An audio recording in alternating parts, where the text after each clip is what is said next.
This episode of Idle Thumbs is brought to you by Squarespace. Wow. Squarespace is the fastest, the easiest, the most user-friendly, and professional way to make your very own website, portfolio, blog, or online store.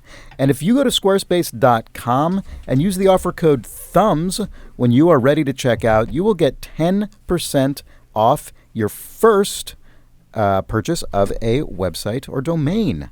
That is squarespace.com with the offer code THUMBS. We leave one chair empty for Nick Brecken. Classic. He sits in it anyway. Man, I'm getting a lot of audio farts happening. I don't know what that is. Like what kind of farts? What do you mean by that? It literally sounds like farts. Oh, it's probably because Chris is just touching the headphone jack when using his phone. Okay. Oh, I bet that's what it is. Sorry. It sounds like I'm being trolled. Other things, I mean, it's unbelievable.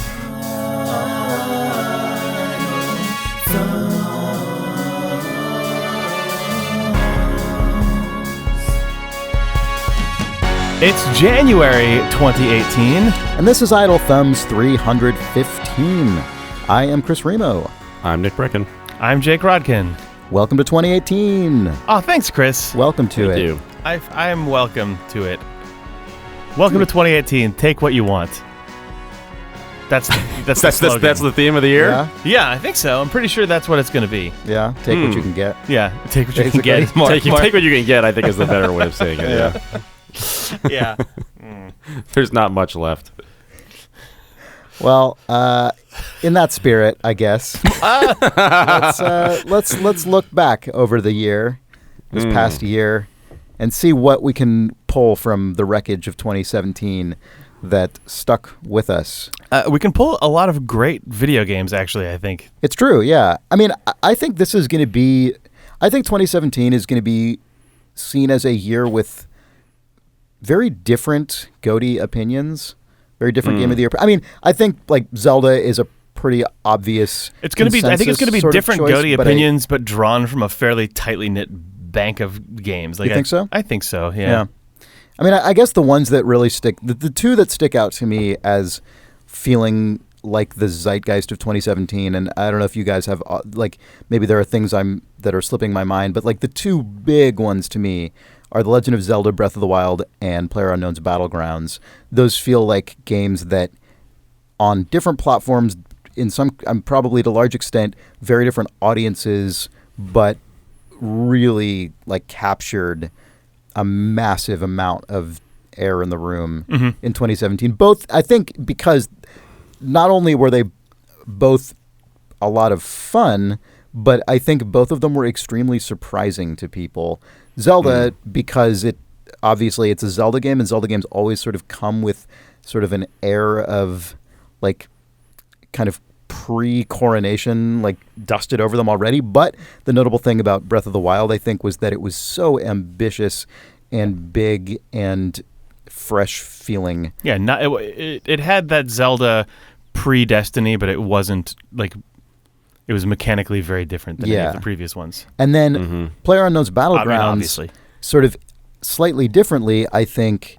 So I say this as someone who is less deeply familiar with PUBG as I am with Zelda Breath of the Wild, which I played for dozens and dozens of hours. PUBG I've played several times, but not enough for me to sort of personally speak to it with authority. But definitely, even just being aware of the conversation around it and having played it for a few times, it feels like that game took a lot of things that have been in the air in terms of large-scale online multiplayer and just multiplayer in general for years now, and really sort of crystallized them into something incredibly elemental and fun and just perfectly speaking to what a lot of people wanted. You could say that literal sentence about Breath of the Wild and PUBG, I think.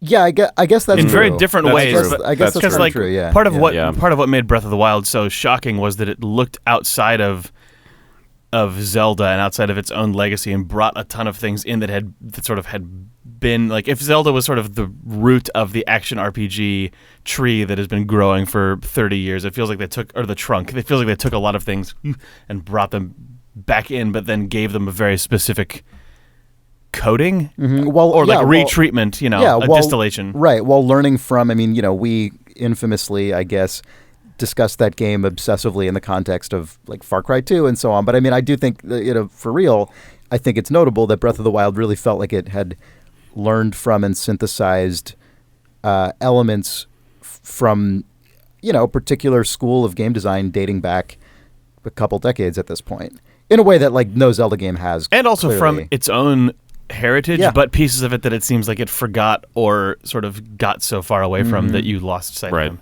And then PUBG, I think, really sort of said, like, what's all the stuff that you enjoy about these, like, big, sort of expansive... Sprawling, realistic survival or like, semi-massive multiplayer games. Right, Yeah. but boiled down to the most kind of intense elemental version of it possible, right? Like, even though I didn't play that game a ton, that's more because I just don't play a lot of multiplayer games at this point. Its appeal is revealed to you instantly in a way that like is not true, I don't think, with DayZ or even with like a Battlefront game. Yeah, because and I think this, you could say literally the same thing about Zelda, what I'm just going to say right now, which is that it simultaneously feels incredibly accessible and incredibly inviting, but also incredibly deep, both deep and broad. Like that. And I think I think the potential depth is communicated really early on in both of those games, even though you don't. But at least I personally didn't feel put off by it in either of them, which is not true for me usually. Like when I play most multiplayer games that have a high skill ceiling, and when I play most sprawling open single player super crafting and leveling and upgrading heavy games, I'm usually just destroyed by both choice paralysis and by my awareness of my own personal current skill ceiling. And I didn't feel that in either case with these games. Nick, how much PUBG have you played? Because you're someone who I would say has more of a tolerance for the sort of intricate, fiddly, sometimes brutal world of online multiplayer than I do. Nick, I think your ability to sense the walls on these things quickly sometimes happens better than Chris and I can, where you just go, well, actually, this is why you guys missed some huge point about why it's bad, and then we feel bad. No, I mean, I haven't played a ton of PUBG. I played, a fair amount, but I think, one of the things that I think PUBG does really well, both of these games, it's true of both games, again, but, they're both very, clippable games, That's a good point, yeah. I think that's so true. That so speaks to the modern time as well, yeah. Yeah, Overwatch does this, in sort of a very algorithmic way, but I feel like PUBG, on kind of, the massive multiplayer scale, if you look at like a Battlefield game, you often see clips of cool things that happen, but usually that's within the context of just hours and hours of just sort of grinding down a team or trying to capture a flag. But I feel like PUBG kind of makes it a little it's a more intimate experience. You're especially if you're playing with a group of two or three other people, you're just you have that kind of micro view of what the game is for you, and then there's the macro view of oh, okay, eventually this is going to get, boiled down to just a few people. I just think and it, we talked about kind of the esports angle too, which I think it's sort of interesting, just to watch how that stuff is evolving. It's just kind of, that's a whole other angle to it that I feel like was kind of just fascinating.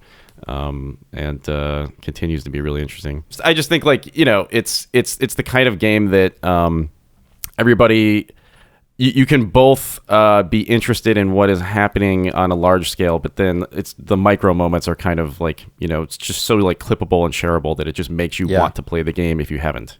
I love that point so much, and I think you brought up Overwatch, and I think that's an interesting comparison. And certainly one of the things I loved about Overwatch was the way it kind of pulled stuff out to highlight to you. But I felt, to me, that stuff plays better in Overwatch to me as the player than it does shared out as a member of the public, because I find a thing with Overwatch that I find also true with games like Dota, which is that there's so many sort of effects and so much busyness on the screen all the time. True. It's those clips are great and they communicate a lot if you deeply understand what's happening, and you can get that instinctive, I know this so well that all the subtleties instantly communicate to me what is cool about this. I mean, Yeah. obviously there are extreme cases where someone gets an outrageous headshot Right. or something, but a lot of Overwatch clips to me feel really busy and hard to parse. They're most useful for you if you're the player. Yeah. Secondarily, most useful if you were in the round, and sort of tertiary if you Right. are an Overwatch Right. guy. But with PUBG, there are just so many cases where something totally ridiculous happens, and Yeah. the basic game system, even though there's a huge amount of total complexity, at the end of the day, basically it's people running around trying to be the last person standing. So like Right. the fundamental dynamic is so But- easy to understand. Yeah, I mean, the thing about PUBG is that it has, it has the world space of like a Bethesda game or something, and Yeah. which allows it to have a kind of pacing it almost feels more like a single player game in the sense that you can have these until it doesn't. Until it doesn't. But I mean, but Yeah. that's what I think makes these clips and sort of makes the experience itself interesting, because it is this sort of you can have kind of that Far Cry 2 like lull in the action where just nothing is happening, and then just like an instant A Jeep tears over a hill and then kills you, but then it turns out the Jeep didn't kill you because you were sniped by a completely different guy. Oh yeah, that Right, was which an is Austin just- Walker clip. That was amazing. Yep. Yeah. But I mean, these moments are just really God, cinematic, right? That was I mean, like watching they're the fucking so good. that was like watching the cinematic. Yeah, I was like watching the fucking Zapruder film. It's Yeah. like he thinks he gets totally plowed by some truck, but then you see it from the then in the kill secret cam, it's like, camera. wait, why is the kill cam this guy? Yeah. I was like, what? The fucking from the grassy knoll. This guy Yeah. totally punks Yep. you. Yeah, amazing. But that's also so readable, like Nick said, I think, because of the space and the pacing, and just also because the space and the pacing. Yeah, I mean, and like a thing that we talk about a lot, not in a necessarily judgmental way, but the fact, and like sometimes it's kind of gross when this is true, but the fact that PUBG models just like a real world place with real cars and real weapons and humans. That was actually something I had to get myself over. Yes, initially. it is. I find it like kind of gross, and I wish that it was more heightened. But I also think the sort of its sparse aesthetic means that when a noisy thing punctuates into it, suddenly you can read it really cleanly. That's exactly and understand right. what's happening. And that's part of my contrast with a game like Overwatch, which is don't get me wrong, Overwatch, brilliant, incredible game and an incredible achievement. And its visual design is fantastic. But the visual design is also part of what makes those clips noisier and harder for me to read. Part of what makes PUBG easy to read. Part of it is the game systems, for sure. Part of it is that it's not class-based, so you don't need any of that meta information about classes. That's huge. But part of it is also, honestly, that PUBG is just so simple looking. Like the visual design is so realistic and stripped down, and so I just very easily understand. Fun counterpoint to this, though. I mean, the visual style might not actually be what it is, and it might just be that those games, that PUBG is just about huge amounts of open space, and Overwatch is about people leaping through corridors. Because Breath of the Wild is an incredibly stylized game, but it's eminently readable, and all of its moments people share, you can entirely understand what's going on. Yeah, that's true, but I would say the humans per square meter density is just very low. That's true. You're right. I guess the point I'm trying to make is just that there isn't a lot in the way. Like, Overwatch literally just has like tons of effects and UI and all kinds of stuff all over it all the time. And part of that, I think, comes hand in hand with it being sort of a really pumped up game with like a lot of sci-fi conceits and all sorts of things where there's like lasers and like all sorts of stuff in it that it's like if I don't know what that does, it doesn't necessarily clear to me why the thing that it's doing in this particular clip is notable or impressive. Yeah, Overwatch being a just very full, fast-paced, corridor-based shooter. Like, just if you take a 20 by 20 foot glass cube and just went boom and just like grabbed any random chunk of Overwatch, it would be full. That cube would be full. Which is also like, it's part of why that game is cool. It is, yeah. Did Overwatch come out this year? I can't even last remember. year. No. Okay, it came out last year. Last year. Okay. So it's not necessarily part So of why the are we even discussion, talking about it? Well, I was just because it's all everything is so different now, right? Like a game comes out in a given year, but then that's a game that definitely has had legs through this year. It still feels like it's and then games die in a given year. Like Jake, you were just even talking about that before we started the podcast. Like you were referring to a... Oh, yeah, there was a Polygon article about the best game that was killed this year was Flappy Bird. Because iOS updated to, I think, only support 64-bit applications, and Flappy Bird's obviously never going to be updated. That's so sad. Yeah, there's a bunch of really sad. A bunch of good iOS games died this year in iOS 11. Yeah. I don't know if it's worth getting into them, but there's some that I really miss. R.I.P. Flappy Bird, for Yeah, sure. R.I.P. Flappy God, Bird. I loved Flappy Bird. I played so much Flappy Bird. Definitely pour one out for my man Flappy Bird, for sure. You'll pour one out, and then it will drop way more quickly than you think off the screen. Yes. Man, all right. So that's a lot of words weirdly said on Zelda and PlayerUnknown's Battlegrounds. Yeah, I mean, but those were. I think those are two of the most discussed games, which is the way that you open that, and sort of they took up the most air in the room this year. And I think those are also probably my two both favorite and most played games of this year. Actually, PUBG is not my most played, but you probably played more PUBG than Nick or I did, which is an unusual. That's situation. true, and that speaks to it being a thing that I liked quite a lot. That said, you've also played far more Team Fortress 2 than either of us have, so maybe for you it's just finding the right one of those. Yeah, this game has just clicked with me in a very similar way, actually, to TF, even though the obvious comparison from Team Fortress 2 is Overwatch. Yeah. Just for whatever reason, this game's hit really well for me on the approachable but deep and just drop in, drop out feeling. I don't know why Overwatch didn't click for me. Actually, I do. Why is that?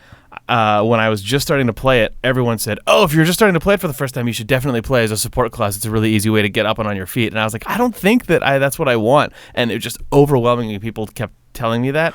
And I had such a crap experience like in my first 2 or 3 days playing Overwatch because of that I just never picked it up again. I'm sure if I just picked like the soldier character and rocket launched it around for a while, I would be able to get back on my feet. But it was so like, this is overwhelming, and I don't think I'm helping. Is there a soldier character with a rocket launcher? I'm sure there is. Whatever, just whoever a gun character, right?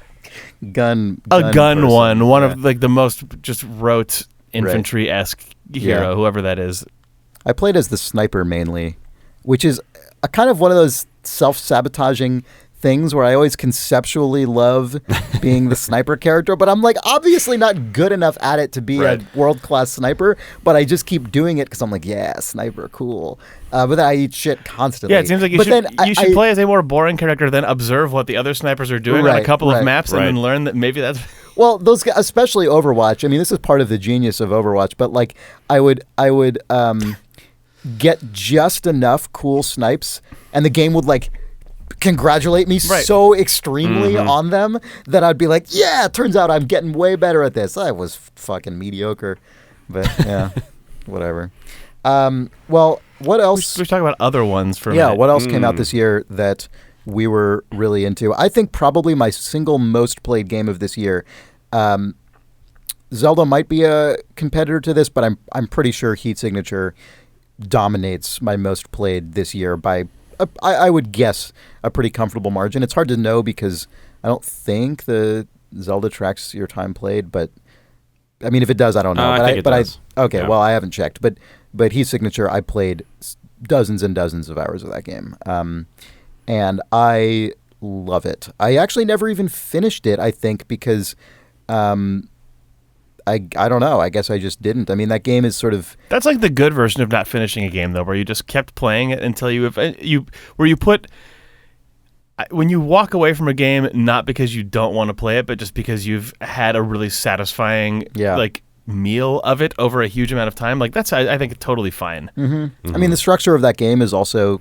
I could imagine playing it and sort of optimizing it to finish the sort of campaign, so to speak, as quickly as possible, but it also doesn't feel like it matters that much in a game like that. But I loved Heat Signature. Heat Signature, obviously, well, not obviously, I suppose, but Heat Signature is the game by Tom Francis that the developer of Gunpoint, and Heat Signature is this top-down game where you hijack spaceships, sort of procedurally generated spaceships that zip around the galaxy, and then while inside the ship, you basically play a top-down stealth/action game in order to fulfill objectives like hijack the ship or steal an item from a crate or kidnap a person on the ship and take them back to your base.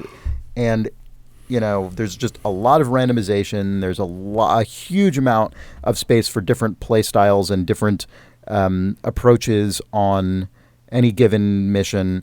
And it's one of those games where the systems play together so well that it really allows you to understand everything that's going on to a level that becomes basically instinct. You know, it's one of those games that rewards familiarity and then pays it back by just continuing to open up the space of how you can tackle problems. And when you get really good at it, you basically can just turn into a ghostly killing machine. I mean, it's which, you know, I mean, Gunpoint gets at that a bit, but this game, you can turn your level of sort of whirlwind of destruction into an art.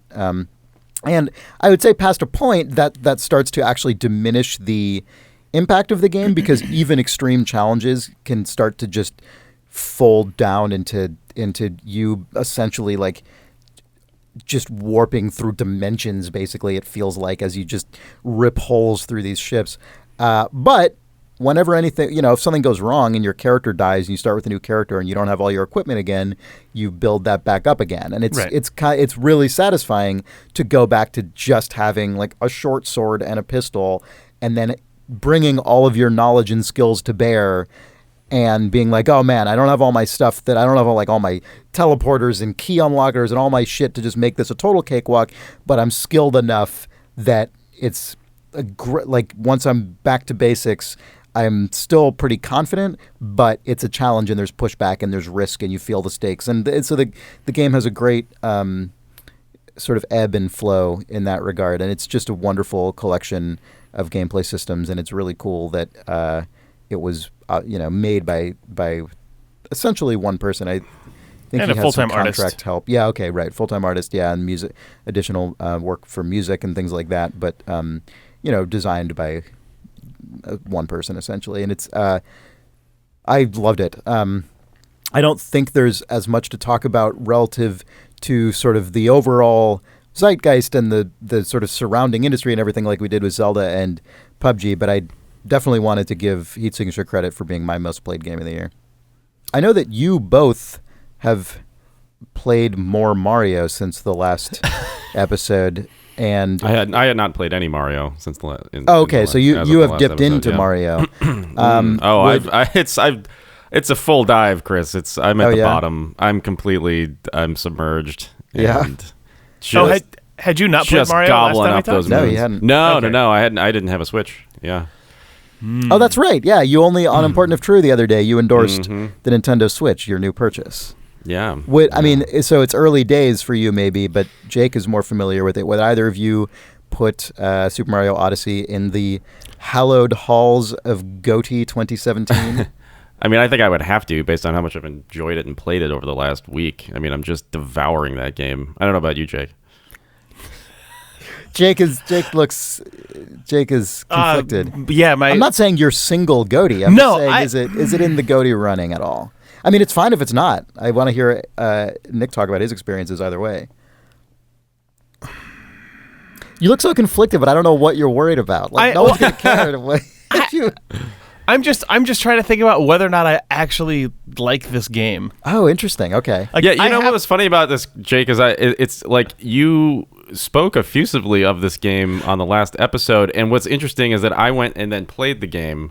Yeah. And as I was playing it, I was thinking to myself, I wonder why Jake likes this game. Interesting.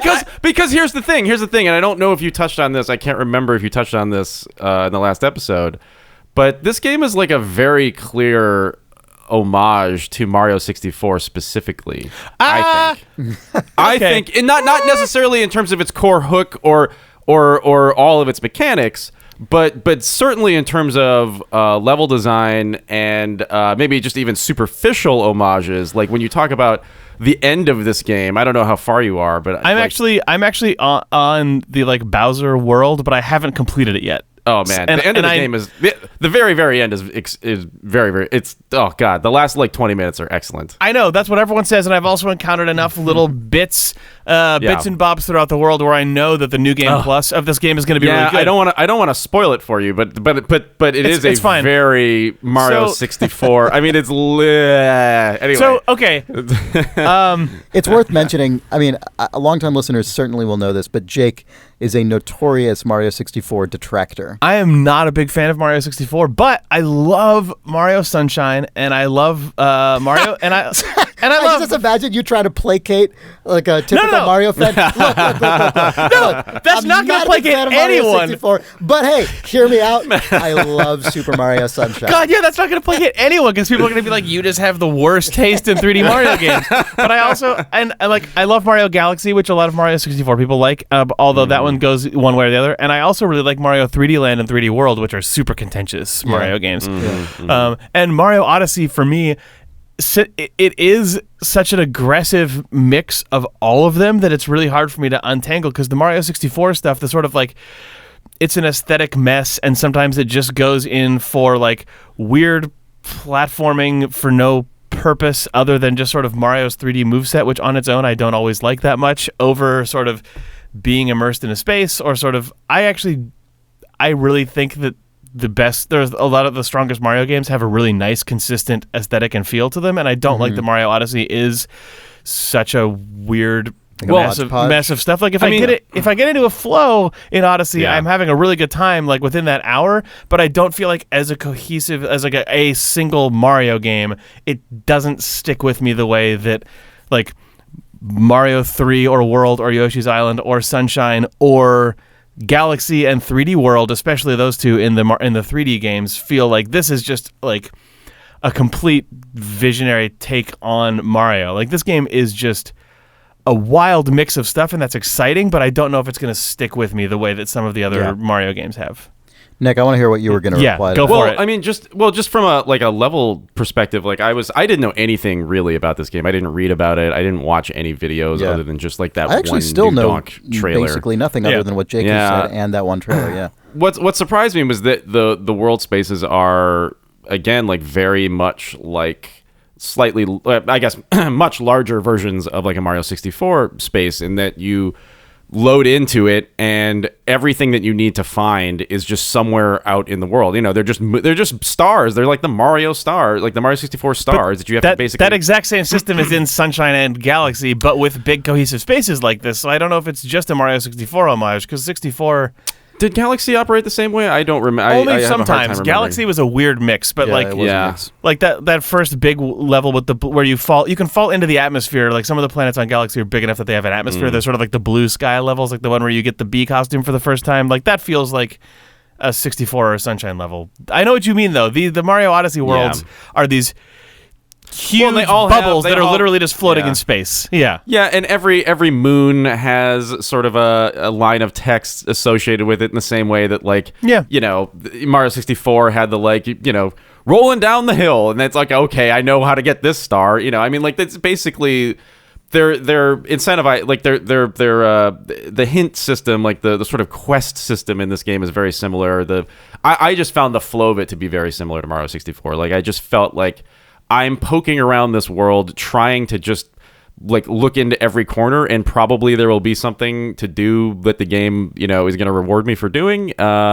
And I'm just going to be doing that the entire game, and that's the whole game. And there are, you know, there are little diversions here and there with like sort of those 2D platforming, you know, surprises. But I felt like, you know, I mean, I guess the one major addition to it, to that formula is that, you know, you can kind of load into these sort of challenge zones, which feel analogous to like the Zelda shrines, where the challenge zones are also literally from Mario Sunshine, where you walk into a cave and then there's a pure platforming puzzle with the weird music. Honestly have you have a better memory for Mario games than I do. My memory Jake back is an encyclopedia for this. I can't fucking remember Mario Sunshine. Like I don't remember anything other than you can use the paint gun or whatever, the water gun. Yeah, you fly around and stuff. It's really good. You do that water gun. It's a great game. It's funny because the way that you're describing Mario 64 is absolutely not my memory of Mario 64. I think it's the feeling that Mario 64 wants to elicit, but mechanically does not actually do, whereas Odyssey does it, where you're like, oh, you just go around the world and everywhere you poke around, you're going to find something. That's not actually true. It actually kicks you out of the level and then reloads a different version of it that has one objective every time you go into it. And like the ultimate sort of picture it paints... No, you can get the stars out of order. But you can complete them without the hint. It still then throws you out. It throws you out. You have to go back in again. And I think that like, I don't know, Mario Odyssey is just so hit and miss for me. But that said, I feel like I'm listening on So on Important If True, our other podcast a couple weeks ago, I endorsed a podcast called In Our Time with Melvin Bragg, which is like where the host invites academics on to discuss really specific, like deep topics, and then the academic panel. This is the really dumb with Mario version of that. Extraordinarily deep, like knowledge about one topic, like argue about, like describe the history of the thing with an incredibly deep knowledge, and then argue about some very fine point. Like, well, I really think that your view of Rousseau's theory of sovereignty is a little bit off in this case. Is like the star earning structure of 3D post 64 Mario games. Let me remind you, the player is booted out of the level each time. I concede the point. Well, so the thing that I'm excited about in Odyssey that I haven't gotten to yet is basically the New Game Plus stuff, because it has like the paintings from Mario 64 that sort of warp you between worlds are hidden throughout this game, and there's the huge like sort of plastic blocks that I know that I'm going to be able to bust open that are going to create more sort of challenges and interworld links, and I'm excited for getting to the point in Odyssey where the walls basically fall all the way off of this, because there's like a sort of Portal-esque teasy moment that happened to me early, like in the midway through the game, where I found a painting and it looked like the color palette of Mario 64, and I jumped into it, and I was in. Like, I was in Yoshi's house on this little floating island, and off in the distance was the castle for Mario 64, but it clearly had a bunch of level geometry around it, and I was like, God damn it, I can't get to that yet, but I know that it's in the game, and it's not on the world map, and that was such a good tease. This isn't a huge spoiler to say that... This is the Goty podcast, Nick. This is Goty.cx 2017. Spoil it.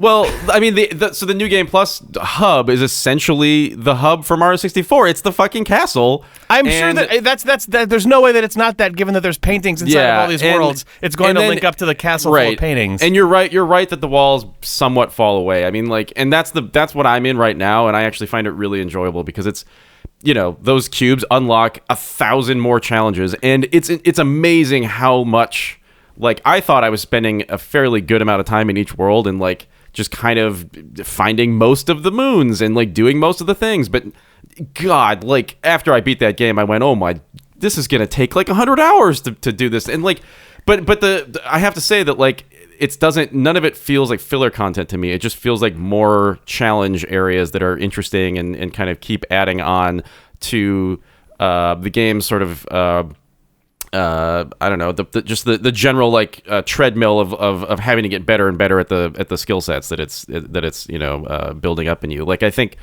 if that stuff had just been like more content, I probably would have been disappointed and just stopped playing. But it actually, I felt like in sort of the tradition of a lot of modern Marios, the sort of first playthrough of this game was fairly easy. Right, but man, then it sort of, there's more challenges sort of folded in on itself.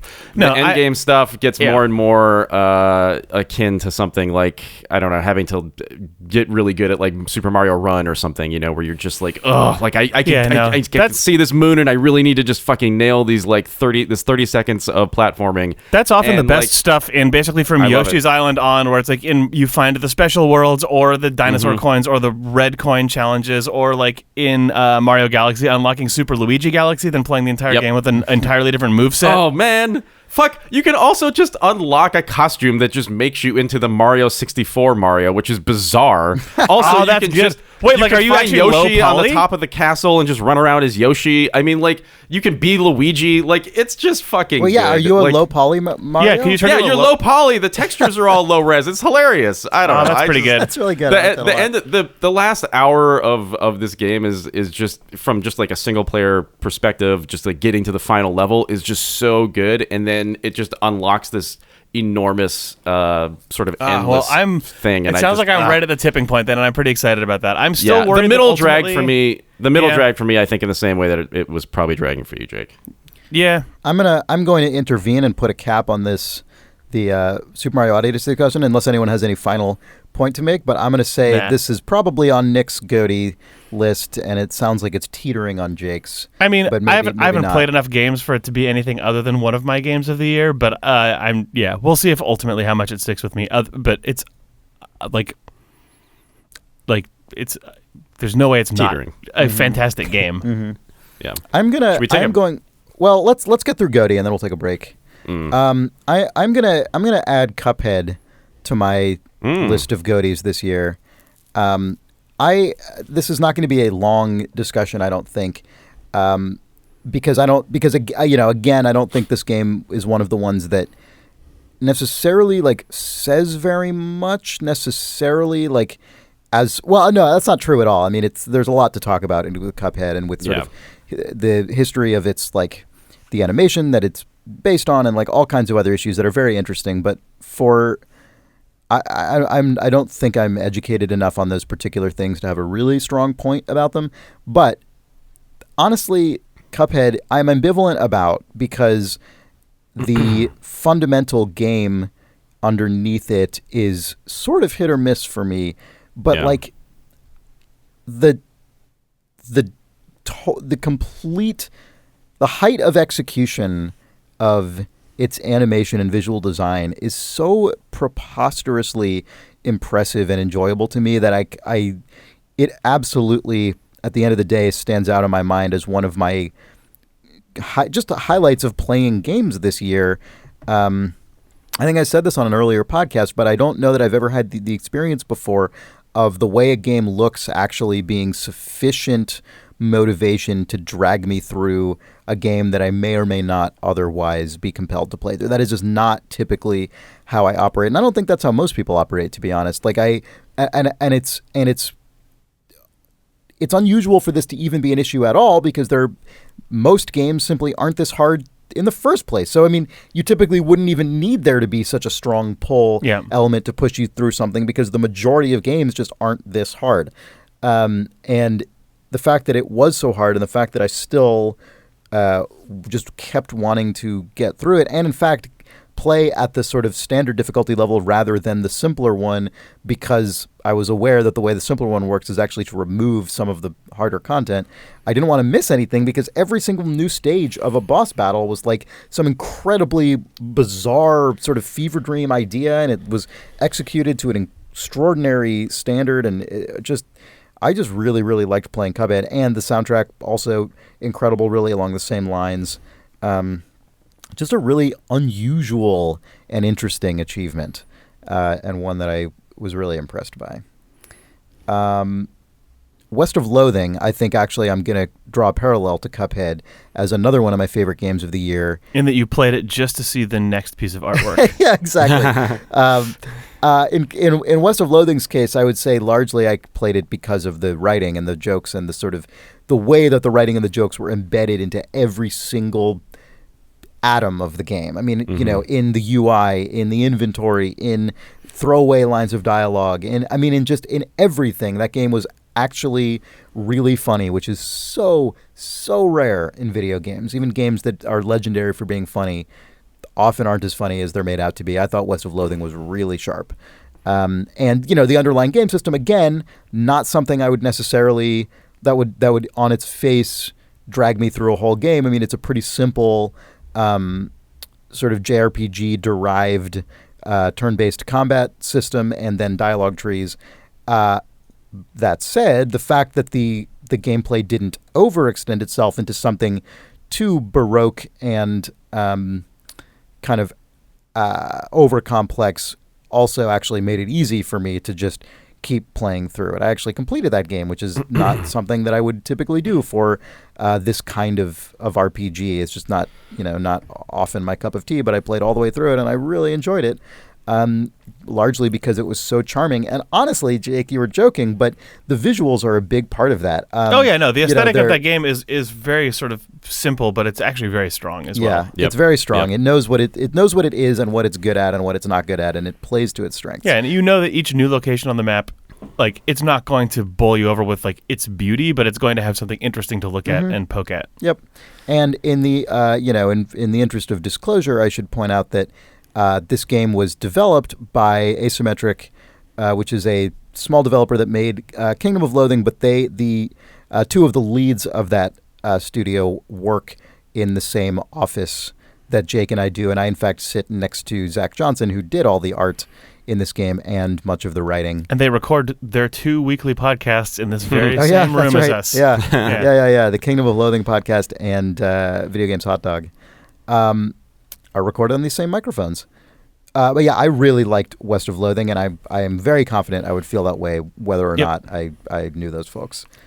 I want to give like a really quick nod to Oxygen Not Included. Oh yeah, cool. Which is a game that I don't, for whatever reason, I don't know if it really picked up in the mainstream. Yeah, I don't know. It doesn't seem like it's caught fire the way that, for instance, God, what is their huge like game? Don't Starve, Don't Starve. Don't Starve. Yeah. I mean,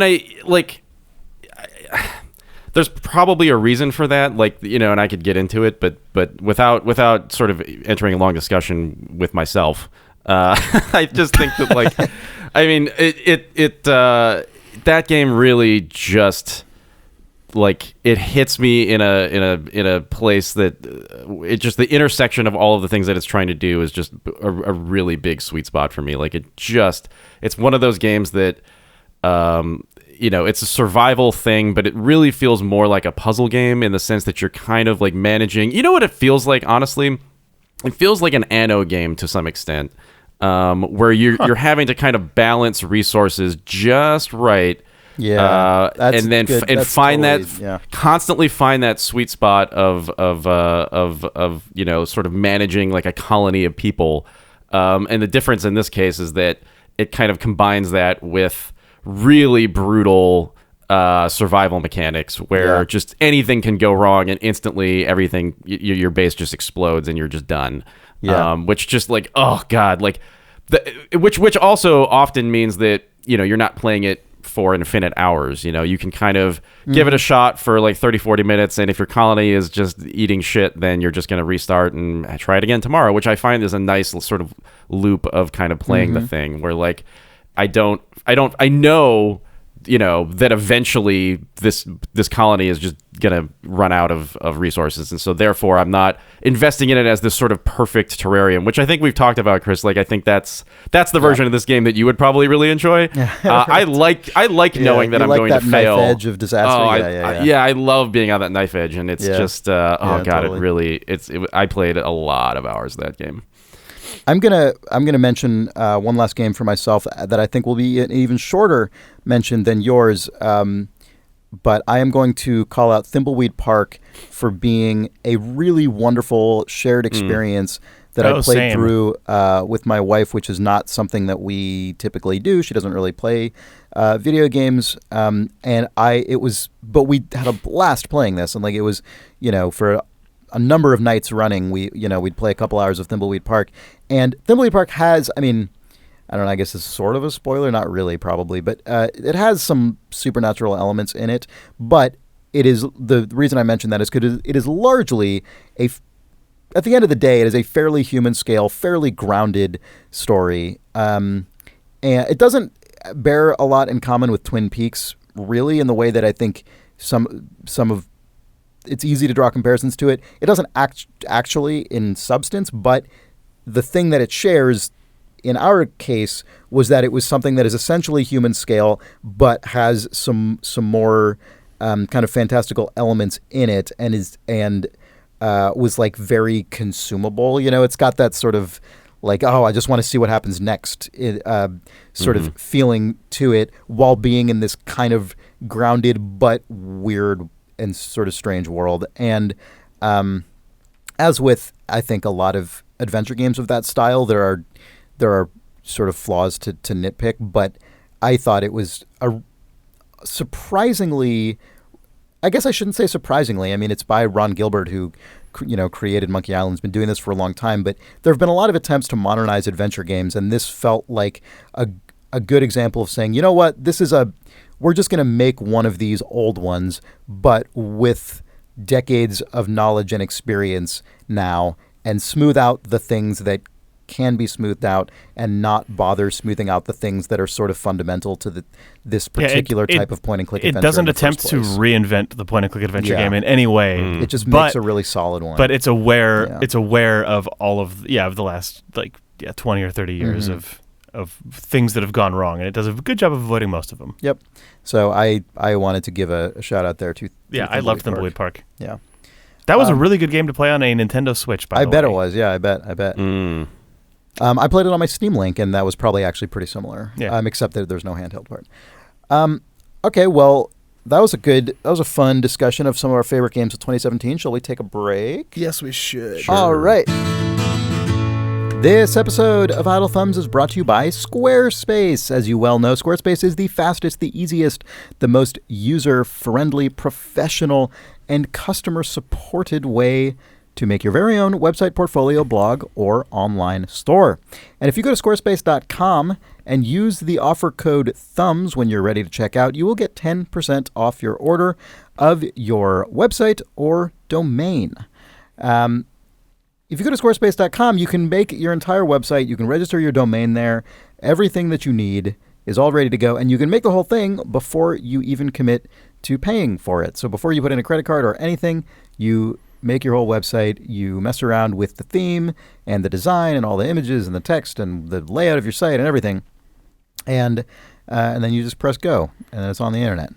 I have finally started, as I claimed I would. I have begun to actually make my own sort of just simple personal site using Squarespace, something I'd been putting off forever. Is it at chrisramo.cool? It is not. I can look into that. Yeah, you got to fix it. It's not on any domain yet because it's not live, but it will be someday. Ramo.zone. Yeah, RemoZone. Mm-hmm. Nice. RemoZone.cool. RemoZone.coolzone.zone. Yeah, exactly. It could be any of these, presumably. And if you go to squarespace.com, you can see for yourself.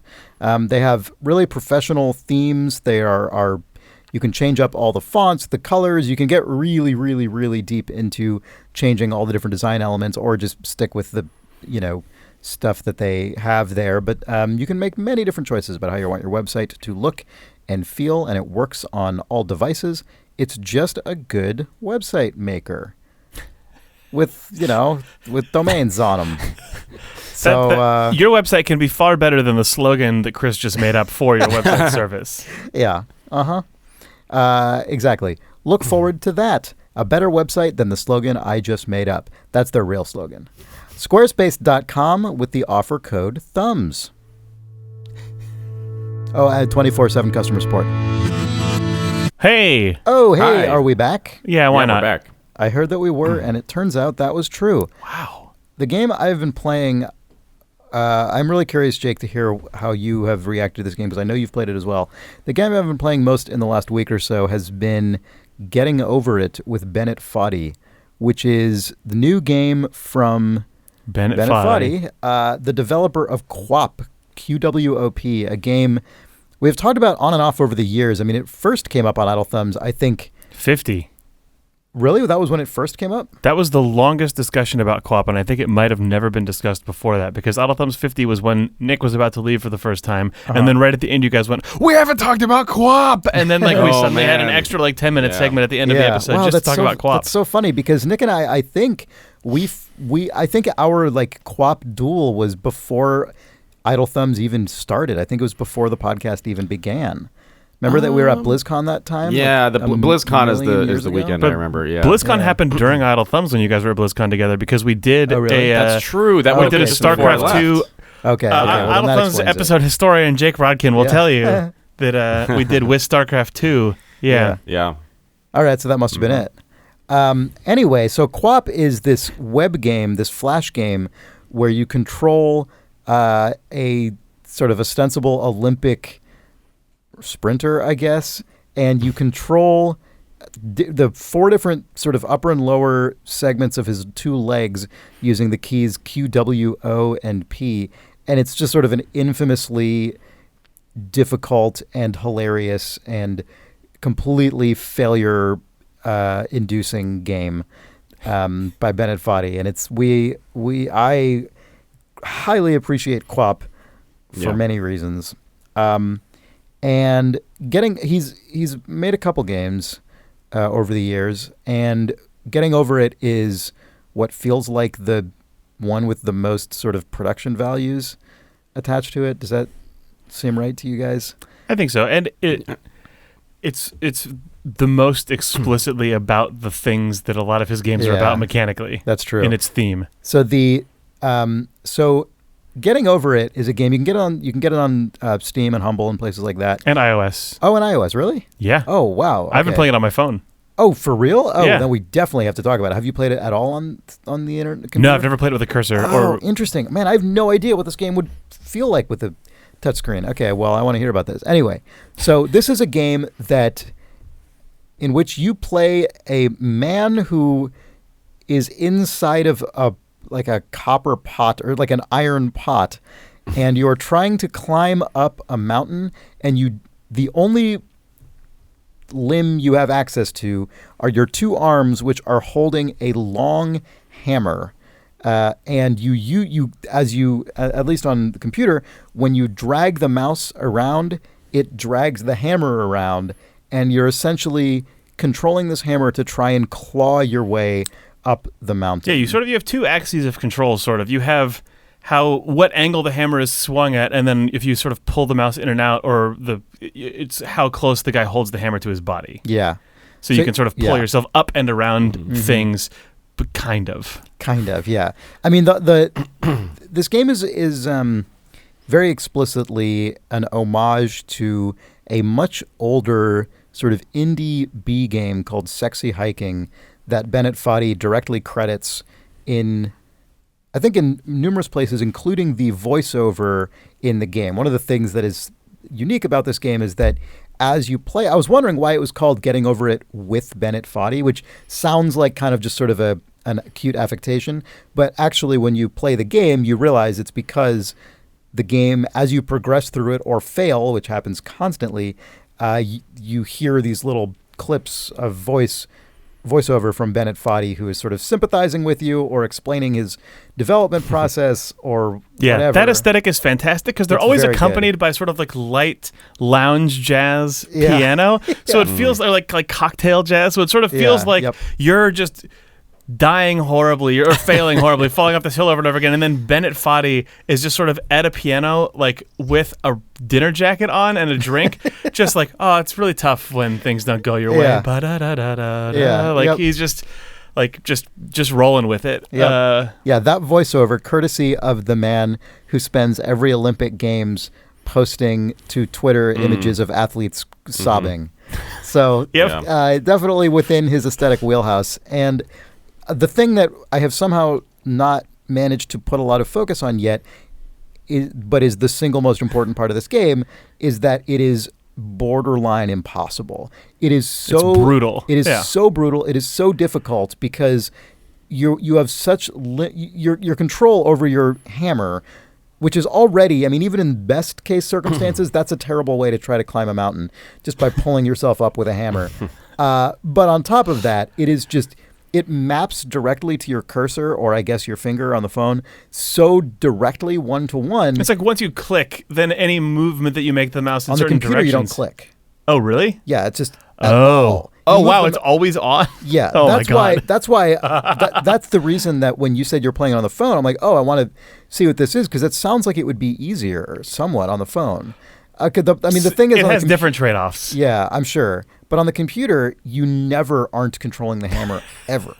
So it's it's pretty intense because you can't ever like readjust your hand or anything, because you'll flick your hammer, and probably what will happen is it'll knock you off the mountain and you'll fall all the way back to the fucking bottom of the goddamn thing. Right. And amazing. There's no checkpoints. There's no there is saving, but saving is just when you quit the game. It's literally where you are. So if you throw yourself off the mountain, you've saved. Usually, the point at which you quit is the point at which you've just finally gotten to the new highest point you've ever reached, and then you minorly fucked up in some way that sent you sailing all the way back to the bottom, and you're so crushed and sad that you quit the game. And don't worry, the game has saved your progress. There's actually an early bit of voiceover in the game where Bennett says, "And don't worry, I'll always save your progress, including your mistakes. I promise," or something like that, which sounds like, the funny thing is when he said that, and I hadn't yet quit the game for the first time, I was like, oh, is he kidding? Like, is this like a total troll? And actually, every time you launch the game, it's just, there is no save, and it's just going to start from the beginning. He meant exactly what he said. He meant exactly what he said, and that's way more of a troll than any other possible thing could be, because you're going to fuck yourself over worse than the game ever could. Anyway, It's a really specific, strange experience because QWOP, which is clearly a precursor to this game, the one in which you sort of have to run 100 meters using this absurdly awkward control scheme. QWOP is sort of more impenetrable in that it's way harder to understand initially how the buttons you press actually directly correlate to what your character's doing. But the difference is in QWOP, you're running across a flat surface until the end. So once you do get it, once you actually can consistently replicate basically a run cycle by hitting these keys, and then you get good at it enough to be able to sort of correct in real time if you slightly mess up, then you can pretty much get good at QWOP.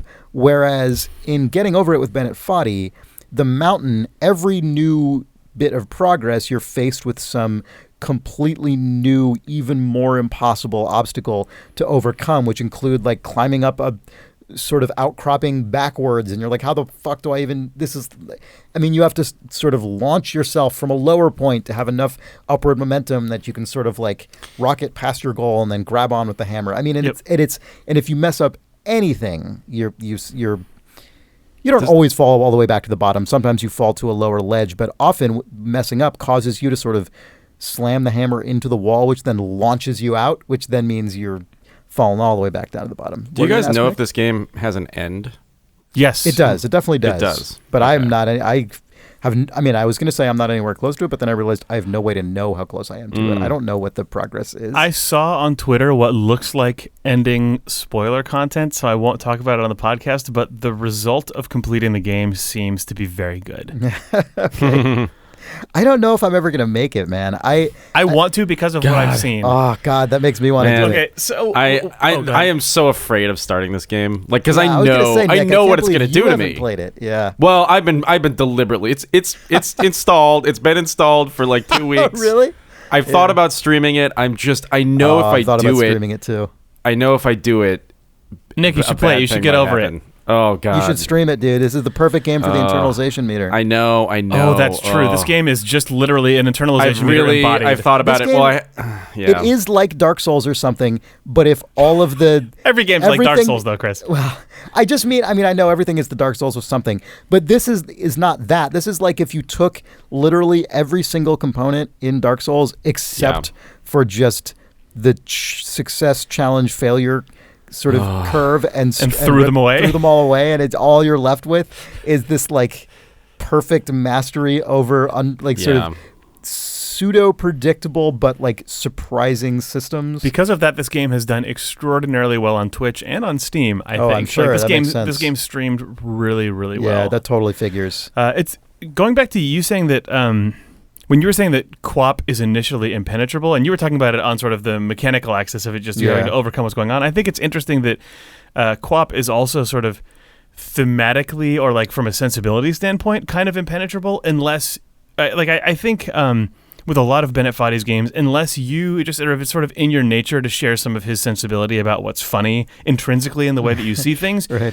I think it takes a while to understand, especially with QWOP, that it's meant to be funny. Like QWOP was just like an athletics.html or something. It just had no branding on it or anything. Yeah. And Getting Over It still has, like, it's a very distilled version of what Bennett Foddy likes, but I think that he's trying to, with this game, with its really nice polish and with him as a narrator and the sort of easygoing music, I feel like he's trying to bring more people into the fold of like appreciate my worldview about failure, as opposed to you having to sort of intuit it by grinding yourself to death in QWOP. Like this game feels very much. I mean, it's called Getting Over It, so obviously, it is partly that as a joke, but I think it also is like I have talked to Bennett before about QWOP, and he said that it suffers, like he thinks it's funny because he's him, but a lot of people, like it ends up in like non-English speaking countries, especially on like worst game of all time lists and stuff, because people just don't get that it's deliberate. And they're like, I found this game that's horrible, but secretly it's actually pretty good. And he's like, I was deliberate. Everything about that was on purpose. And Getting Over It, I think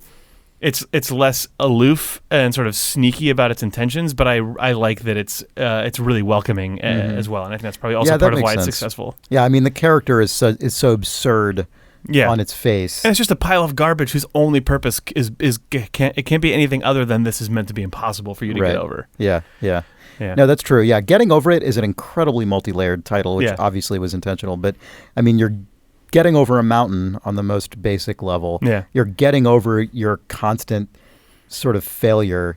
The developer is basically mocking you by saying "get over it" when Right. you're complaining so much, and then finally, ultimately, you, like as a human being, are sort of reaching a state of like pure nirvana of acceptance of your own Yeah. like limitations. I mean that's the part that So you this really is Bennett Foddy's version of Braid. unspin that for me. I don't know. I'm not following you. I always thought that Braid's like rewinding time mechanic was a sort of, in a lot of ways, a treatise on getting over it and on re-examining your mistakes and sort of seeing what would happen if I could back up and try again. But it was also impenetrable, and no one actually knows what that game really means, is the only textual analysis of Braid provided by its author. Right. Getting Over It is in some ways an even more honest exploration of that. Yeah, I think because so. there is no literal rewinding. Yes. It just actually sends you back in time in the real world.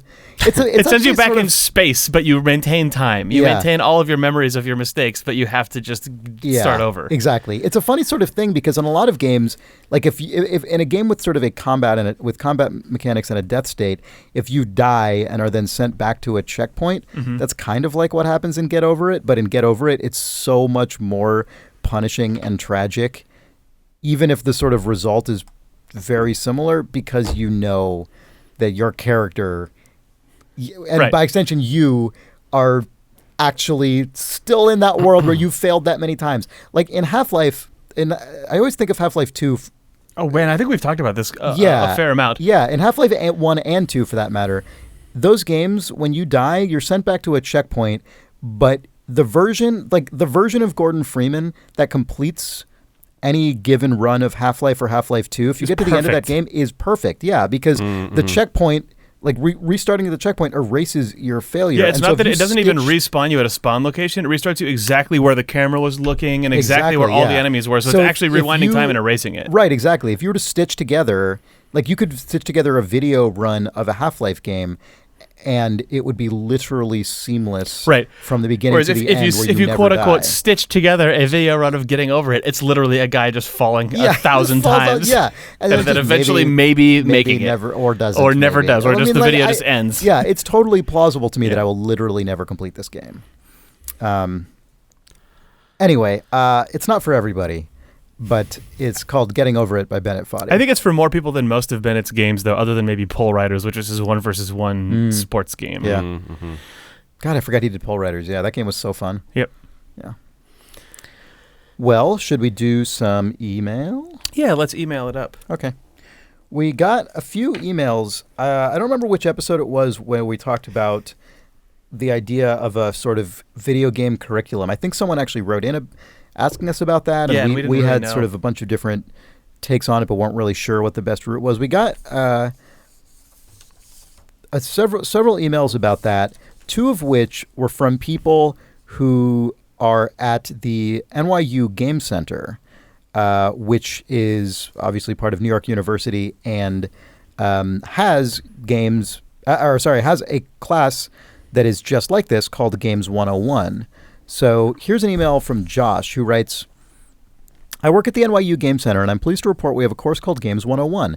Its purpose is to give game design students a common background of games to describe and understand mechanics, art styles, storytelling methods, etc. This means the list tends towards breadth rather than a small number of favorites. The method of giving students access to the games is, as you predicted, a large lecture with small recitations of 15 people where you actually play the games. Important for this is the Game Center Open Library, our collection of a few thousand games, digital and non-digital. Recitations meet in the library, take a short quiz on the games being discussed, then spend 2.5 hours playing the week's 4 to 6 key games. This format of 30 minutes per game disqualifies some games with slower starts, but students are required to play a couple more hours of whatever they choose to write about. Each week's lecture is themed to a genre, from early non-digital games to sports to adventure to the controversial Indie Week. Your points about the specific list being an unsolved issue are well taken. The list changes in small ways every semester. Professors argue which students, I argue with the professor in charge of this course regularly, not only about which games should be included, but also how each game should fit into the curriculum. For example, Street Fighter III Third Strike is mentioned exactly once in the lecture, and Charles Pratt and I disagree about why. Third Strike is notable in the history of fighting games for 3 reasons. 1, it's mechanically very different to other fighting games. The parry system is strange and interesting. 2, it heralded the early aughts death of fighting games, marking the last real Capcom fighting game in a decade, and marked the resurgence of the fighting game community with Daigo's famous Evo parry. And 3, it is an incredibly beautiful game with some of the most impressive animation ever. Currently, it is mentioned in the lecture for only that third reason, neither of the first 2. The genres are as follows. Roots, which is early non-digital games like chess, Go, etc. Sports games, adventure games, action games, first-person shooters, strategy games, modern board and card games like Dominion Bridge and Magic the Gathering, role-playing games, both digital and tabletop, simulation games, action-adventure games, fighting games, digital and non-digital. Do you think non-digital fighting games means like boxing and stuff? Is that Maybe what that like means? fencing? Who knows? Yeah. Puzzle games and, quote, contemporary games. That is, modern indie. This last one especially is a strange banner of games. I've included the PDF of a recent version of the syllabus so you can look through and pull out some choice inclusions. It's not perfect or prescriptive, but hopefully it provides an outline for what pragmatic solutions can exist. I'm curious to hear what you think is the most interesting, as well as if you'd section things off differently. The contemporary header is weird, and I'd love to hear what you think about that and the specific games under it. Thanks, Josh Melnick. And then I have a much shorter excerpt from someone else at NYU Game Center who says, "Hey, Thumbs, it's Jesse Fuchs, the quietest van rider." That is a reference to our other podcast, Important If True. Jakes, there are problems that people have come up with solutions for but are dissatisfied with is the best possible summary of my work at the NYU Game Center, which, other than teaching intro to game design, is mostly teaching survey courses. This semester, I'm teaching American computer games in the 1980s, a 4-credit course, and next semester, I'm teaching modern tabletop literacy and traditional card game literacy. It is a lot of fun, but I do spend a lot of time stressing over what to include and not include, and even more, how to order it so it functions like a good mixtape or a batting lineup or some other shaky metaphor, because I'm still not sure what I'm doing. So there, we have like this key games list, and it's kind of amazing because Lecture 1, Roots, starts with games going back to like 3000 BCE in the case of the Royal Game of Ur from Mesopotamia, which I don't even know what that is, Senate from ancient Egypt, Backgammon from ancient Persia, and then even further back, 5000 BCE, Knucklebones, a dice game of unknown region of origin. Go from 2000 BCE, Mancala and chess from 600. Snakes and Ladders apparently goes back to 1500 in the Common Era. Oh no, yeah, okay, these are Common Era. I was like, Snakes and Ladders would be a pretty intense. Well, it's still 1500. Yeah, and chess is 600. I see. Checkers. Anyway, so that's really interesting, and then it gets into like sports games, like association football and cricket and basketball and stuff, and these start getting a lot more modern, obviously. And then it gets into just normal, like video games that we would understand as being video games. It's like Halo and stuff. Yeah, and I'm not going to go through all those examples because they're pretty obvious. But the interesting one is that last one, contemporary. Because an interesting thing about these genres is you look through them and there's a lot of games from like the 90s and sort of early 2000s that fit into these categories. And I guess part of that is because any sort of historical survey is going to have a lot of stuff not from the modern era, but then suddenly you look at contemporary and these games don't fit any genre in the way that all the previous genres did.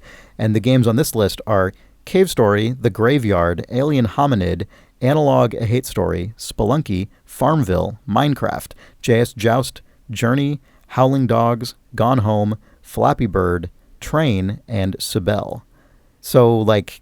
I think a lot of those could fit inside of some of the more traditional genres as specifically interesting examples outside of them. They could, but what I meant is, like, there isn't any... Right. There's no... you mean contemporary games doesn't have any, like, bubble in it other than the time that these games were released, basically. Yeah, they were all released exactly. within this decade or something. Right. Yeah. And that this seems to be very... There are no big-budget games in here. The closest thing to a big-budget game would be Farmville, arguably. Minecraft, right? And Minecraft, sort of, right? But yeah, exactly. Also, Flappy Bird, as we mentioned on the recent, I think, Ruination cast, a game that can no longer... we mentioned it on this podcast. Oh, is it earlier in this very podcast? Yeah. Okay. Mm-hmm. My brain doesn't work. A game that can no longer be played unless you keep an old phone or an old iOS device. Yeah, I wonder how they deal with that. That's another thing that is just a strange reality of games history. And then I'm not going to read as much from this, but I also printed out the American Computer Games of the 1980s syllabus, because week 1 is platforms, and it's amazing because it starts with the TRS-80, produced between 1977 to 1988, and it just has all this crazy shit in it, like the Commodore PET 2001, the Apple II, obviously, the Commodore VIC-20, and then things that are like the Compaq Portable, produced by Compaq from 1982 to 1987. I don't even know what that is. I wouldn't even recognize that by sight. That's awesome. That's a weird... Like, there was... when I was a film student at UC Santa Cruz, there was a just rotating class every quarter called film genres, and it was the teacher or the professor would pick a genre and program it was like a rotating film history class, and this sounds like the game equivalent of that. But I took multiple film genres classes, more than I had to, because it was just really interesting to be exposed to such specific knowledge about a specific thing. Like, I took one on melodramas, on like mid-century melodrama films, and I took one on techno thrillers. And but it goes to like what is the earliest one up through just some notable examples. Obviously, that class had a lot of good 70s stuff in it. But is a techno thriller like we watched like 3 Days of the Condor? Okay, it's that was the keystone of the middle of that. Right. Because you could also I think the conversation was in there as well. The conversation, the conversation, that makes sense. Yeah, that's awesome. And that does seem really analogous to this, because computer games of the 1980s, there are definitely some standouts that people still talk about to some degree, like the Sierra and LucasArts adventure games, but I feel like much of that history is just not part of the sort of sanctioned retro nostalgia. Yeah, the stuff that exists in the conversation now is mostly stuff that has been sequelized or was really genre formative, like an early first-person game or whatever, But it's cool. But most of what people remember from the 1980s now, in the sort of like console, is console stuff. Yeah. I like that. This seems like it actually transports you back to that era and looks around at what the actual historical landscape was at that time. It's cool. There's an entire week dedicated to procedural generation, which includes games like Free Cell and the original Castle Wolfenstein, and NetHack. I mean, 7 Cities of Gold. Like, that's so cool. That's so interesting. I noticed there was a week lecture in here called Construction Set, which was a huge genre in 1980s PC games. Does that include things like Lemmings, which kind of bridge the gap between a construction set and a puzzle game? It doesn't look like this does. That makes sense. I wouldn't be surprised if Lemmings is in here somewhere else, though, but I'm not sure. But I mean, there's a lot of stuff in here, including Raid on Bungling Bay, that Will Wright game that was weirdly the predecessor to SimCity. And obviously stuff like Pinball Construction Set and so on. But what an interesting thing. Yep. And then there's another email I'm going to read, and then that'll wrap it up for this game curriculum subsection here, that is interesting because it comes from a different angle. So David writes, "Hi Thumbs, I'm an academic in a theoretical humanities department." Do you think he means a humanities department that is theoretical, or a department of theoretical humanities? I hope it's the latter, because that sounds like something from a J.J. Abrams movie. Or like a Thomas Pynchon novel. Yeah, it's from a Thomas Pynchon novel or Fringe. Yeah. Anyway, I'm an academic in a theoretical humanities department, so the way I approach games in a classroom is likely much different from how those in games programs would. In my first year of graduate school, I took a seminar about video games from a historian of science who used to teach the same course at Stanford. He was able to get a lot of big-name designers to talk about games. To come in and talk about games. When I took the seminar, there were only 8 students, and we had access to a room with a variety of consoles and a gaming PC. Each week, the syllabus paired some readings with a game or two. While we were all encouraged to play the games, or at least watch videos, it really came down to a different pair of students playing them each week and presenting on the games. For instance, my partner and I played Super Mario Galaxy during the week the class was discussing notions of fun and the idea of flow from positive psychology. My partner captured her gameplay while I incorporated it into a video essay I composed. Later, we swapped roles for a week about social media games, and I was assigned Farmville 2, which was much more straightforward since I could capture my laptop screen without additional devices. The course was at its best when the students had played some video games germane to the discussion. I suspect the presentation on RPGs and MMOs would have been unbearable were it not for the students having already played games in these genres. I myself have tried to teach games in undergraduate seminars and find them unwieldy compared to teaching books and film. I received some great papers about Mass Effect and Dark Souls, but those were cases where the students obviously brought their own hobby into the course. I think the two main obstacles are time and resources. Games can take a lot of time, not just to play, but to play enough to have something interesting to say about them. With a book or even a film, by contrast, passages or scenes can be readily reviewed in class. I have friends who have taught video games to a lecture hall of hundreds of students. I know they listen, so maybe they'll write in and explain their solution. Thanks for the pods, David in Durham. It sounds like NYU having a library and lab dedicated entirely to this is probably the most the only way you can get this to work. Yeah, I mean, even in the best case, it seems pretty tough. Yeah. Certainly, as he says, compared to books or especially films, which you can just show a clip of very, very easily. It's just so much easier to do that. Anyway, that is really cool. Switching gears entirely, Nicole writes, "Hey Thumbs, something interesting happened the other day. In a moment of searching for something new to play, I started looking at some sim games and couldn't help but notice that truck simulators were constantly in the top list of favorites.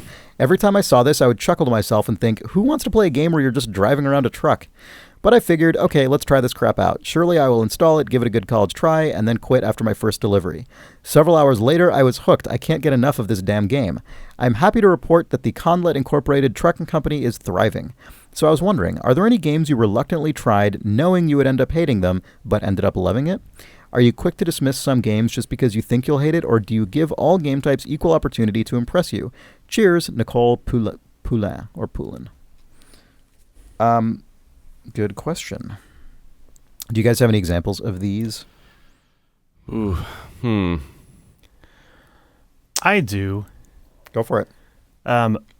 The example for me is probably an example that many people will be incredulous of or annoyed by because it's Civilization. I played Civilization 1 in the computer lab for school, and it was fun. But by school, I mean specific. like elementary school. Yeah, Our elementary school got a bunch of like IBM VGA-based workstations, and they were like, oh, we could have this learning is fun thing with Civilization.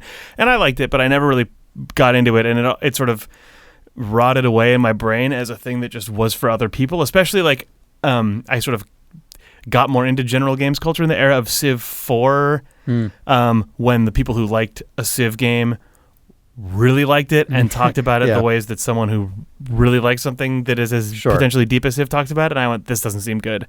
But I finally, when I got Civ 5, Civ 5 was so graphically intensive that it destroyed my computer, but I would basically, it was when I was working at Telltale and living in San Rafael, I would play Civ 5, especially in the first like couple months of it coming out, until basically my GPU would overheat and my computer would stop working.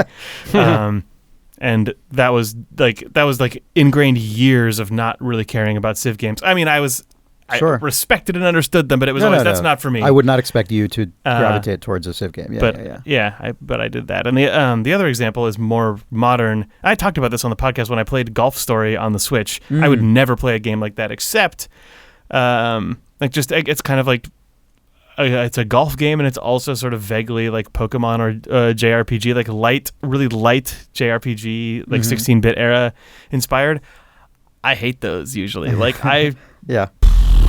the number of times that people tried to get me to play like Chrono Trigger, a dozen, and the number of times that I got past the first 20 minutes, 0. Yeah. But I think actually playing, I talked about this when I talked about Golf Story, I talked about this on the podcast, but playing Breath of the Wild and it having sort of extraordinarily light versions of a lot of that sort of like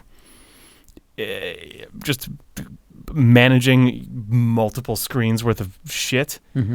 I got acclimated enough to it that I kind of wanted to chase another light version of that down, and then I'm still at most maybe 4 hours into Golf Story, but the odds that I will pick up another game like that now, way higher, and that's kind of distressing to me because I don't like those games. Was one of the few like things that has stayed true in sort of my palette of games and sort of what I search out for since the Super Nintendo, at least. So, yeah. I mean, I already talked a lot about Cuphead this episode, so I won't at length, but that was a game that I was pretty convinced I wouldn't like just based on what the videos were. I mean, I knew it looked incredibly beautiful, which is the reason I ended up playing it ultimately, but I was pretty confident that I would just suffer through the rest of it just for that. And that ended up sort of being the dynamic, except it didn't end up being suffering. It ended up being like, oh, I'm actually enjoying this. It's, maybe it's not the most amazing part of the game, but I actually am legitimately enjoying pretty much all parts of this game. And I like brutal platformers in a lot of ways. I mean, Spelunky is easily one of my favorite games of all time, but that's a very different kind of it. Like, the challenge in Spelunky is different. I've never liked the sort of Mega Man style. Yeah, the rote pattern memorization and sort of sequence memorization. Yeah, and I never really got into shoot 'em ups. The sort of bullet hell thing. Like, never really got into any of that. And Cuphead, I would say, includes kind of elements from both of those. Yeah, but something about the total alchemy of the entire thing ended up really working for me. I will say that in general, in my life, the number of times this happens, though, has decreased a lot. Yeah. When I was a kid, I would say I would play literally anything, but what I had access to was just severely limited. I would play anything of wildly differing genres, but that would be like 1 or 2 games a year in most cases total. So I had no like discrimination towards any genre. I was just like, oh, cool, this is a thing that I can put on my computer. Great, definitely do that. And then as I would say when I was like towards college, I started kind of like just playing adventure games. For some reason, that was, Jake, when you and I were like really into the adventure game scene. Yep. And I kind of didn't really play anything else. And then you might have just been that you had a computer. That was probably part of it, but I think I also just got really into the adventure game scene for whatever reason. And then when we started Idle Thumbs, the original website, I really aggressively played like everything. I mean, I would say pretty much absolutely everything except like sports games. It's like honestly the one genre that I've never really played very much. And now the older I get and the less time I have to play games, I'm just a lot more, unfortunately, I'm just a lot more selective about what I will dive into because just practically, it kind of makes sense. Mm-hmm. Nick, does this resonate with you at all? Any version of this? Or do you just play everything? You're just what was your name? I probably am less selective than you guys are, but John. Nothing. You had some like Sovereign K on Idle Thumbs years ago. It was, Yeah, I tend to find something I like in most genres. I would say probably games like Far Cry 2 come to mind, where I bounced off of that game hard, and on the podcast, you guys kind of sort of had to convince me that it was worth getting past that sort of. That happens to me a lot, where I'll play something actually for an hour and kind of go, all right, I don't think I can enjoy this. I feel like I played it long enough to understand that I won't enjoy it, but then people will say, no, it's an hour and 10 minutes is when it gets good, and then I'll, all right, Jesus Christ. Yeah, that threshold for how many hours it is allowed to be before it gets good has also shortened significantly for me, where if someone's like, 2 hours in, it's good, I go, I've played 0, so it's not going to happen. Yeah. Right. But the comical version of that is like Japanese RPGs, where it's like, just push through until like hour 30 and then totally picks up. No. I've no way am I going to play that many hours total in like the lifetime of owning that game. The most extreme example for me of, Nick, what you just said was when I tried to play the original Spelunky, not the HD remake, which I think was originally called Spelunky World before it just got renamed Spelunky. Yeah. The original Spelunky, I remember I played that and Steve played that, and a bunch of people were like, Chris, you're going to love Spelunky. And you're like, yeah. You never. Yeah, and I know I did play it, but I didn't like it. Yeah, which is silly. I don't know if it's silly, but it's sort of strange because it just didn't click in the same way. It didn't click in the same way, but the rule set is almost the same. But you know what the difference is? Is the way the guy moves. Yeah, it is just different and feels less smooth to me. Bennett Foddy hates the new Spelunky and says the original Spelunky is good, and that, Derek, you ruined his masterpiece because it changed like how you clip over the edge pixels of some boxes and how like jump details works. It's funny because as someone who didn't really ever get deeply into the first Spelunky, that was the thing that I think those were the exact things that I the fact that the platforming became a little bit smoother, probably. Like more like a normal game. Yeah, and Bennett having that opinion is not remotely surprising. It's exactly what you expect, right? Yeah. It's, not even just from him specifically, but that kind of opinion is something that I can just...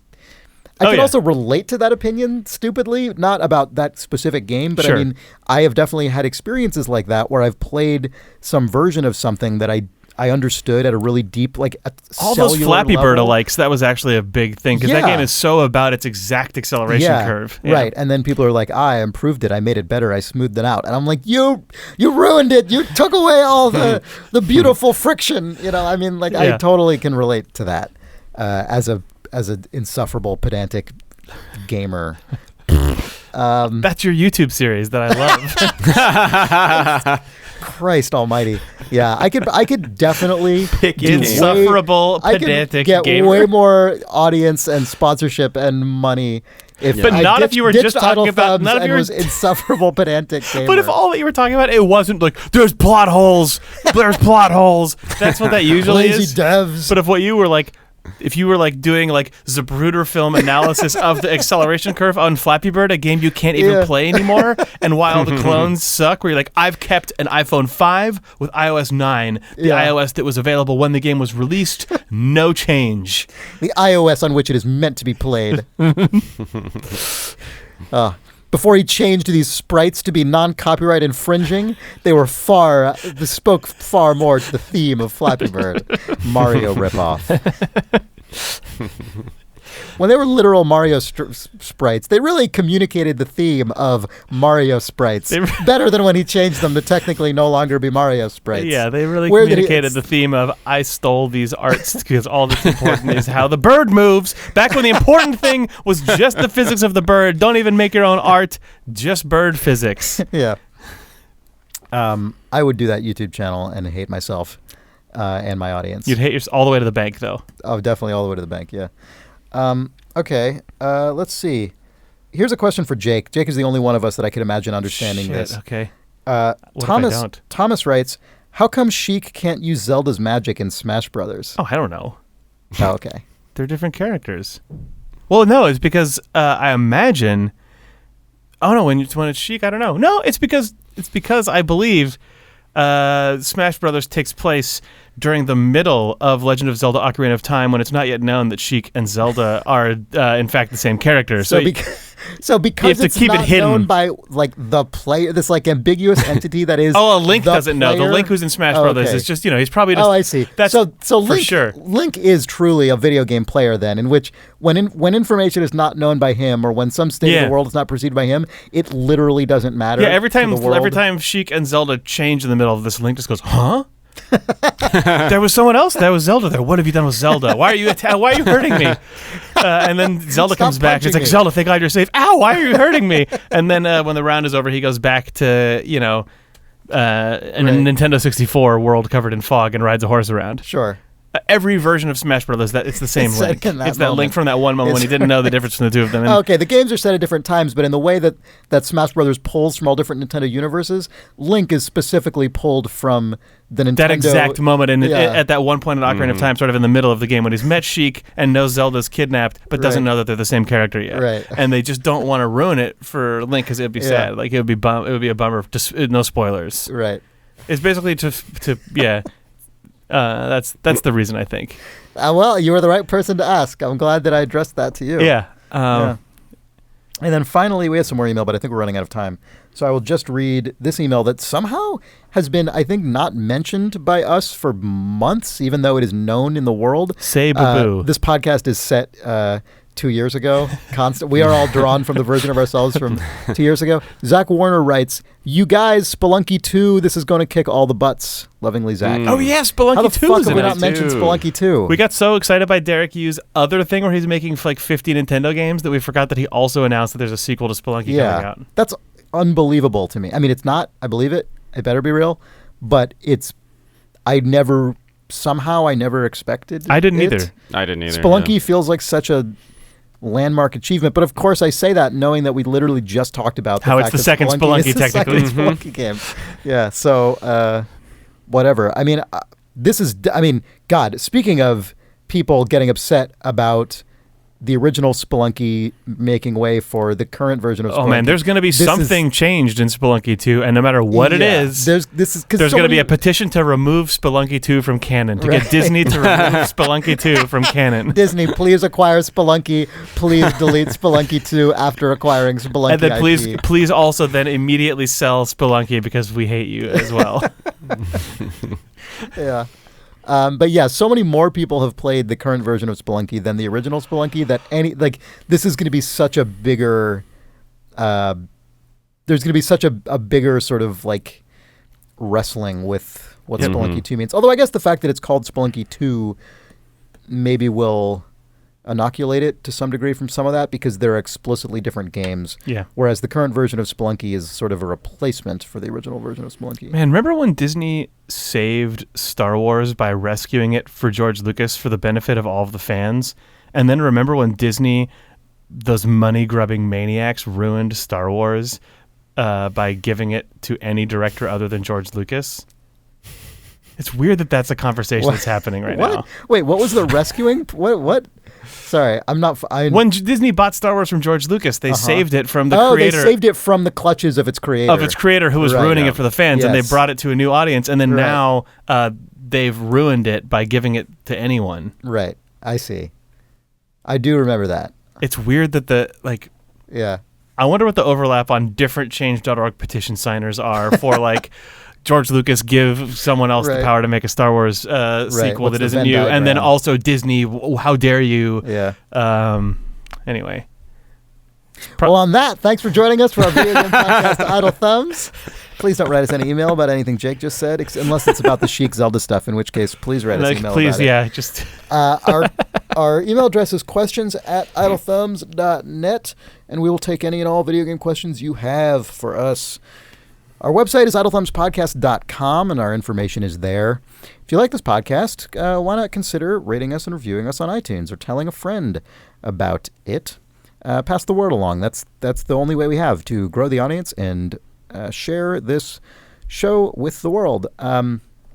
If you'd like an ad-free version of this podcast, you can acquire one by going to patreon.com/idlethumbs and backing at the appropriate level. All the details are there. And if you do that, you'll also get ad-free versions of our other weekly show, Important If True.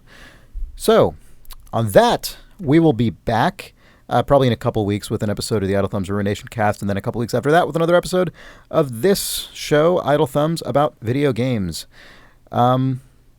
That's it. Welcome to 2018, I guess. Woo! Woo! Yeah. I am Chris Remo. I'm Nick Brecken. I'm Jake Rodkin. Bye. Bye. Bye. Goodbye. There it is.